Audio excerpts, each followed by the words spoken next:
بسم الله الرحمن الرحيم ليس على الأعمى حرج ولا على الأعرج حرج ولا على المريض حرج ولا على أنفسكم أن تأكلوا من بيوتكم أو بيوت آبائكم أو بيوت أمهاتكم أو بيوت إخوانكم أو بيوت أخواتكم أو بيوت أعمامكم أو بيوت عماتكم أو بيوت أخوالكم أو بيوت خالاتكم أو ما ملكتم مفاتحه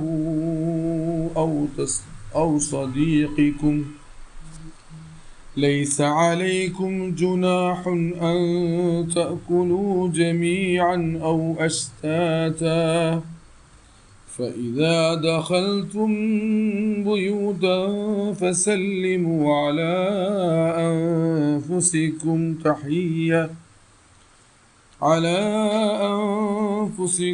تحية من عند الله مباركة طيبة كذلك يبين الله لكم الآيات لعلكم تعقلون.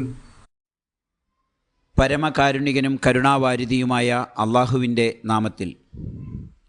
നിങ്ങളുടെയോ നിങ്ങളുടെ പിതാക്കൾ, മാതാക്കൾ, സഹോദരന്മാർ, സഹോദരിമാർ, പിതൃവ്യന്മാർ, അമ്മായിമാർ, അമ്മാവന്മാർ, മാതൃസഹോദരിമാർ എന്നിവരുടെയോ വീടുകളിൽ നിന്ന് ഭക്ഷണം കഴിക്കുന്നതിൽ കുരുടനും മുടന്തനും രോഗിക്കും നിങ്ങൾക്കും കുറ്റമില്ല. ഏത് വീടിൻ്റെ താക്കോലുകൾ നിങ്ങളുടെ കൈവശമാണോ ആ വീടുകളിൽ നിന്നും നിങ്ങളുടെ കൂട്ടുകാരൻ്റെ വീട്ടിൽ നിന്നും ആഹാരം കഴിക്കുന്നതിലും തെറ്റില്ല. നിങ്ങൾക്ക് ഒറ്റക്കോ കൂട്ടായോ ആഹാരം കഴിക്കാവുന്നതാണ്. എന്നാൽ നിങ്ങൾ വീടുകളിൽ കടന്നു ചെല്ലുകയാണെങ്കിൽ അള്ളാഹുവിങ്കൽ നിന്നുള്ള അനുഗ്രഹീതവും പവിത്രവുമായ അഭിവാദ്യമെന്ന നിലയിൽ നിങ്ങൾ അന്യോന്യം സലാം പറയണം. ഇவ்விധം അള്ളാഹു നിങ്ങൾക്ക് അവൻ്റെ വചനങ്ങൾ വിശദീകരിച്ചു തരുന്നു, നിങ്ങൾ ചിന്തിച്ചു മനസ്സിലാക്കാൻ. സൂറത്തുൻ നൂർ ആയത്ത് നമ്പർ 61.